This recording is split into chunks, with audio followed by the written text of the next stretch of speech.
Dan putrinya Pak Irsad itu sekarang masih ada yang di luar negeri. Di Jerman, kan suaminya orang sana, dia tinggal di sana. Saya kasih videonya itu. Iya, dulu sempat diperlihatkan Pak masih gerak senam, udah tua lebih. Umur 70-an Bisa luar biasa. Hafal dan Masih. hafal. Ada perbedaan nggak sama yang sekarang? Enggak. Sama Saya ya? lihat langsung enggak sama. Maka itu saya, Kalau mau lihat ada di handphone saya. makanya kan saya minta izin sama Maestro kalau boleh, sama Maestro saya mau ngeliat kayak sekali lah. Saya pengen lihat istilahnya senamnya itu masih sama nggak? Karena waktu itu Mas Nugi kan nanya, ini kalau kita ngikut ini sama yang begini, ini geraknya gimana Mas? Saya bilang, lo mau nari atau mau apa? Gerakannya itu harus jelas. Ini saya bilang sikunya ini kan menggeser, bukan sekedar. Dan ini kan kadang-kadang ada patokannya kan. Jadi ini harus Itu diperhatikan sama cuma maka itu nggak ditambah-tambah Mas. Maka kita ngancem kalau nggak ditambah. Enggak. Kurang-kurang dikit nggak apa-apa deh Pak. Ya akhirnya mungkin gambarannya kalau nggak gini kan daripada anak gue nggak ini kan ya sudahlah. Jadi ya gimana ya gitu. Ini Mbak Wati. Iya. Udah sepuh itu. Ya. Masih bisa lompat-lompat itu. Oh, masih.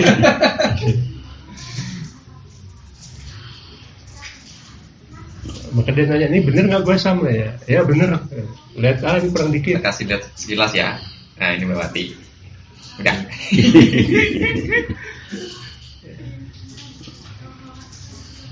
Hanya dia lebih lebar gerakannya Mas Aziz dibanding senam yang sekarang. Ya. Jadi semua sama nggak berubah, tapi Ya. Bang Wati dia lebih lebar. Kakinya Kalau lebih. sekarang agak pendek. Lakukannya agak pendek. Jadi langkah Bang Wati dilebar ke sini, dari sini ke sini, Iya. ya kan? Iya. Kalau kita cuman, gitu aja berbeda. Kalau gerakan overall sama, masih tidak dirubah. Dan kita berdiri pun dengkulnya nggak berkaku gitu. Dia harus sedikit nekuk.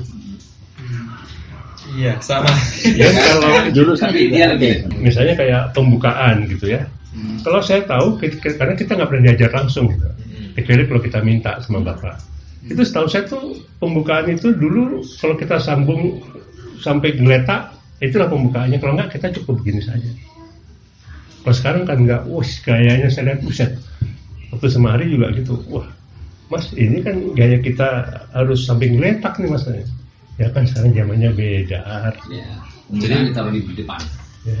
Dulu itu kalau sambung plus pembukaan Pembukaannya itu yang kita pakai untuk sampai pertandingan, sampai digotong sampean. Iya. Berarti kalau diawali dengan pembukaan dulu berarti berantem sambungnya benar-benar serius. Iya. Salah satu ada yang tercover gitu. Iya. Kalau enggak kita cukup. Jadi istilahnya sparring itu dengan hormat biasa. Ya. Tapi kalau sambung, ya sambung beneran ya sampai ada yang KO, Nah, baru pakai. Ya. Jadi gerakan begininya pun, wah, maka rasanya kan beda Mas. Ya kan kita kalau pas muka kan rasanya beda kan, gayanya gitu. Karena kalau saya lihat sekarang itu apa, dia tidak menghayati. Dia hanya sekedar saya bisa, oh saya orang PSHT, udah hanya untuk gaya. Tapi kalau kita bicara jeroannya, udah nggak nyambung gitu. Karena saya lihat banyak, ya saya juga banyak ketemu jalan gitu-gitu kan. Misalnya pas kemana ketemu orang pakai jaket desa, kita ngobrol, ya kita cuma ketawa-ketawa aja jadinya, lain banget. Jadi kadang-kadang ya jujur, kadang-kadang kita malu hati sendiri gitu loh. Maka saya juga waktu ketemu Mas Sakti, saya cuma nanya, Mas Sakti, kami ini diaku nggak sebagai orang Esa? Enggak lah, orang nggak di. Lah ya itu. Kami kan nggak disahkan. Bukan warga. Itu maka bingungnya Mas Sakti, si Mas, lo kan bener Mas. Kan kita kalau bicara hukum, persyaratannya kan harus disahkan. Nah kami kan nggak pernah disahkan karena kami nggak tamat-tamat. Tapi ternyata ilmunya melebihinya sudah disahkan ya. Dan sebetulnya banyak mas. Ya memang kami tidak mengajar terbuka gitu ya. Kita biasanya hanya sekedar ya intinya kesehatan mas. Dan banyak murid bapak yang begitu gitu loh. Misalnya dari teman saya yang dulu dari Jogja kan ada pemuda Mataram gitu ya. Zaman saya SMA latihan, lo tuh ganggu waktu main gua. Udah lo latihannya sama bapak gua lah. Mau sambung kayak mau apa? Bisa gitu. Kalau bapak seneng kan gitu. Iya. Ya udah, saya tinggalin. Ya, namanya kita anak SMA, enak main dulu lah. Makanya kita latihannya subuh. Olahraga pagi. Iya. Itu berarti latihannya tiap hari. Tiap hari. Tiap hari. Tiap subuh aja mas. Habis sholat subuh. Nah. Sorry. Pasti gerakannya udah jadi beneran tuh kalau tiap hari. Wah, jujur aja sampai bosen mas. Tapi ya gimana ya, kita juga kalau dengan bapak tuh menolak juga nggak enak gitu. Karena bapak sini nggak pernah larang. Tapi kalau kita bilang pak istirahat dulu ya, ya sampai kapan? Karena kalau janji atau konsensus kita pegang gitu. Kalau kami paling pantang, janji dilanggar atau apa. Pernah nggak terus ngatur sama bapak itu, Pak saya mau nyobain bela diri lain, pengen latihan itu Bebas. kayak gitu. Jiu-Jitsu, Wing Chun saya ikut. Wing Chun. Wing Chun, Jiu-Jitsu pernah. Sama Jeet Kune Do. Istrinya Taekwondo dulu. Kita, bapak itu benar-benar bebas mas. Orang saya dulu awalnya itu ngolok apaan, pencak orang nari aja kok. Kan nggak marah loh. Berenang aja kamu, cuma gitu aja. Tahu ya Wing Chun ya? Tahu. Tahu. Iya. Itu Ya, film sekarang Ip kan? Man Ip. itu. Ya, Ya, LPM. Itu disenengin nih. Itu gerak refleks. Jadi Dia lebih banyak gerak tangan. dari jurus, ya intinya sih sama. Jurus-jurus itu yang penting refleksnya. Maka saya pernah nanya bicara Shaolin, Pak kita Shaolin, dia hampir sama. Atau induknya. Nah pada saat saya mulai berumur, kan saya katakan tadi saya belajar Shaolin. Nah waktu pusaka bermunculan kan, ternyata sama. Begitu kita pernapasan, lah ini kan gerakan bapak nih, gue bilang, iya. Nah, ini sekarang gue mau lanjutin, kata guru kita. Udah izin gue sama bapakmu katanya. Nah, ini kan belum sempat dulu dengan bapak. Nah inilah, dan gerakannya sama. Ya, maka coba perhatikan gerakan toyanya ya, dengan biksu-biksu perhatikan. 90% sama kan? Nggak pernah perhatikan kan? Nggak pernah. Ya, Hampir sama semua. hampir sama. Ya paling mungkin hanya masalah itu kan hanya masalah teknis ini. Kalau Shaolin aslinya itu kalau kita di Shaolin itu namanya pausat. Saya dulu sempat waktu ke Cina mau berkunjung, saya udah ditunggu biksu, cuman mau ke sana naik kereta api 9 jam nggak jadi deh tuh. 9 jam. Itu dari kontak biksunya, ketua biara sana menyambut kita. Mereka juga mendunia gitu. Dan itu juga grade-nya, cuma grade-nya dia sampai 16. Nah itu grade 1 dunianya tuh dulu orang Indonesia, sekarang udah maklum. Orangnya kecil. Jago.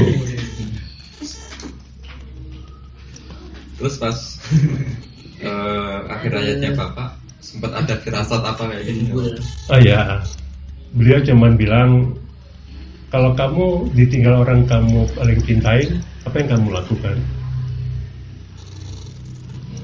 Ya kalau saya jawab, saya bilang, wah ya mau diapain Pak? Mau jungkir balik ya, mau teriak apapun tuh nggak bangun juga Pak. Ilasin aja, bagus. Kan kami kalau ngomong jarang bosong mas. Kita gaya bebas. Ya mungkin karena pengaruh Sumatera ya. Jadi kita ngomong bebas dan ternyata seandainya semua ya ditanya, cuma dengan cara yang berbeda. Sehingga pada saat terakhirnya juga saya juga yang ini sampai saya begitu melihat pun, wah bapak gue udah mau gini.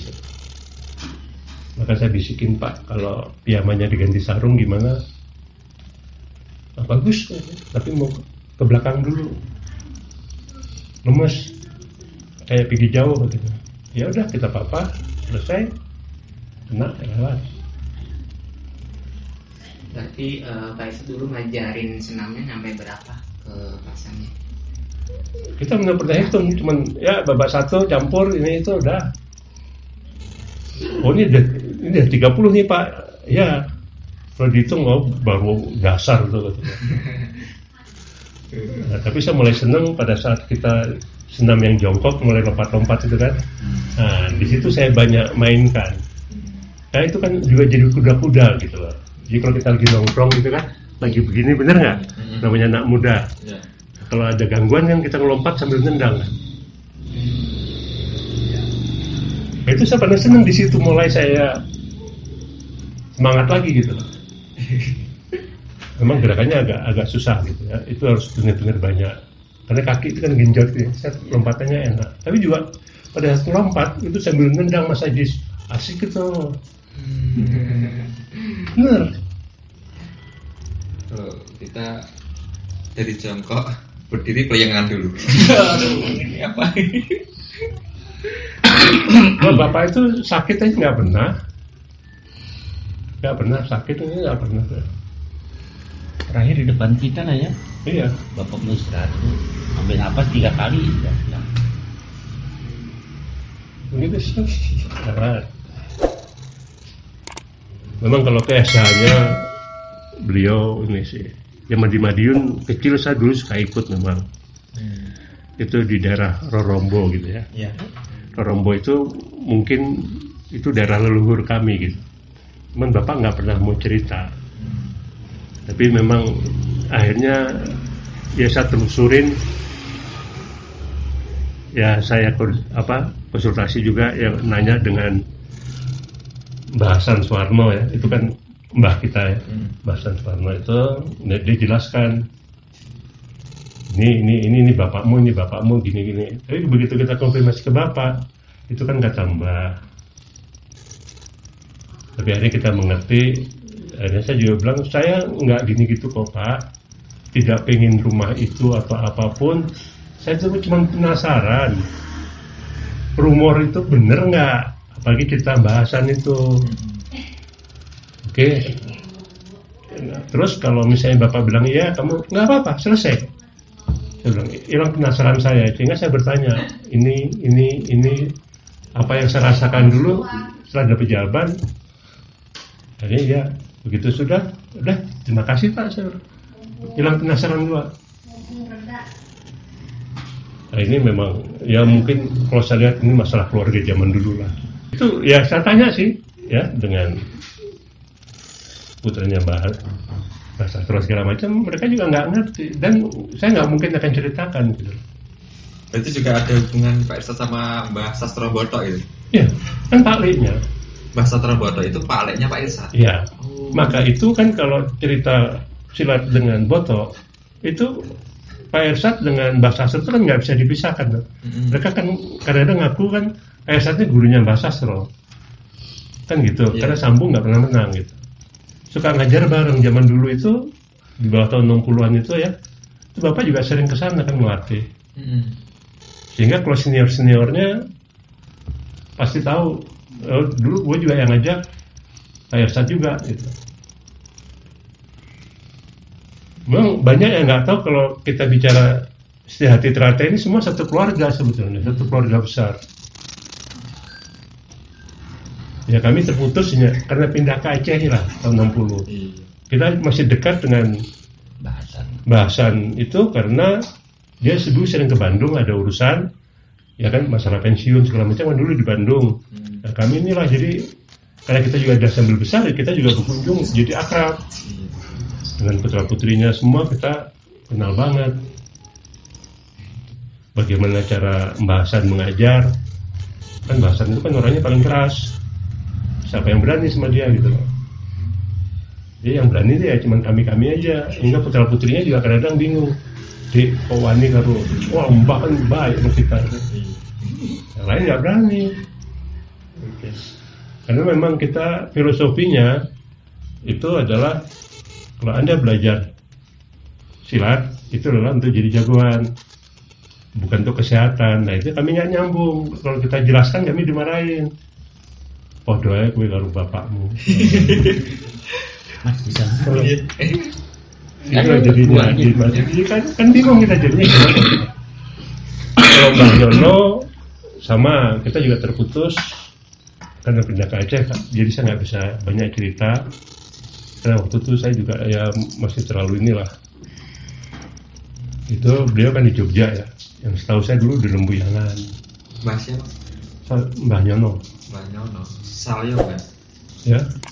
Ada Mbak Nyono. Mbak Nyono. Dia juga kayak bapak, nggak terlalu menonjol. Iya, nggak pernah dibahas. Nggak mau ini. Orangnya juga kecil semua, bapaknya yang termasuk besar. Kan kalau kita tanya, misalnya kayak Mbak Hasan aja ya, Pak, itu dari Makakung ke Mbak Putri, nggak dapat jawaban. Emang kenapa mau dari Makakung ke Mbak Putri? Penasaran aja Pak. Tetap ya nggak ada ini. Ya itu tadi, orang yang nggak ada hubungan darah aja udah bersaudara. Kenapa yang ada hubungan darah kok pakai ditanya saudara dari mana? Mungkin cukup ini dulu ceritanya. Monggo. Terima kasih Pak Sam sama Pak Irsyad banyak bercerita tentang kisah Pak Irsyad yang mungkin selama ini kita nggak pernah dengar ternyata kisah yang menarik kayak gini. Oke. Sehat terus Bapak. Amin. Semoga lain waktu bisa disambung lagi. Terima kasih atas waktunya. Kurang lebihnya mohon maaf. Akhirul kalam. Wassalamualaikum warahmatullahi wabarakatuh. Waalaikumsalam. Terima kasih sudah menonton video ini. Bantu kita bangun channel ini dengan cara klik tombol subscribe dan klik tombol lonceng agar kamu dapat notifikasi video terbaru kita.